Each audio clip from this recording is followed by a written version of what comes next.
যে ছেলেটা সারাদিন একটা ওয়াক্ত নামাজ পড়ে না, যে বিবি একটা ওয়াক্ত নামাজ পড়ে না, যে মেয়েটা পর্দা করে না, তারে জিজ্ঞাসা করেন না যে মা সবার সাথে সম্পর্ক বজায় রাখো, মালিকের সাথে কেন দুশ্মনী? আল্লাহর লগে কি নারাজি হইলা? আল্লাহর সাথে কি দুশ্মনী? আল্লাহর লগে কেন রাগ করলা? কেন রাগ করলা? এই বাপ, তোমরা যারা সেজদা করো না, তোমরা বলো না বাজান, বলো না এই দরদি ভাই চিৎকার করে বললাম, তুমি যদি বলো তোমার পায়ে ধরতে, আমি পায়ে ধরতে রাজি। তুমি যদি বলো তোমারে জড়িয়ে ধরে কাঁদতে, আমি কাঁদতে রাজি। তুমি বলো কেন আল্লাহর সাথে রাগ করলা? কেন আল্লাহর সাথে রাগ করলা? কেন আল্লাহর সাথে নারাজ হইলা? কেন সেজদা কপালে জুটলো না? কেন মালিকের সাথে সারাদিনের এত কিছুর বিনিময়ে আল্লাহ তাআলা একটা মিস কল দিলে, 2 সেকেন্ডের একটা মিস কল দিলে বন্ধু তুমি টের পাও তোমার মোবাইলে মিস কল আসছে।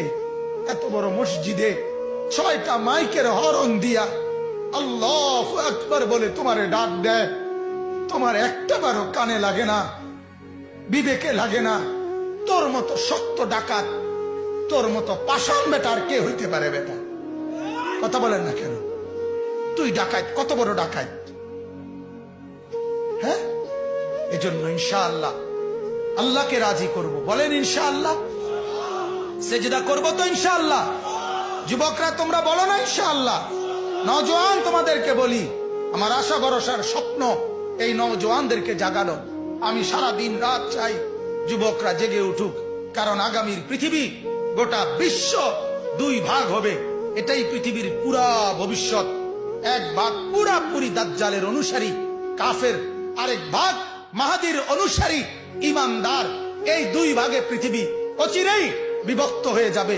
তুমি যদি মাহাদির পক্ষে থাকতে না পারো, তুমি যদি দাজ্জালের ধোকায় পড়ে যাও, আল্লাহর কসম ঈমান নিয়ে কবরে যাইতে পারবা না। অতএব আমি তোমার ঈমান চাই, আমি যুবকের ঈমান চাই, আমি যুবকের আখিরাত চাই।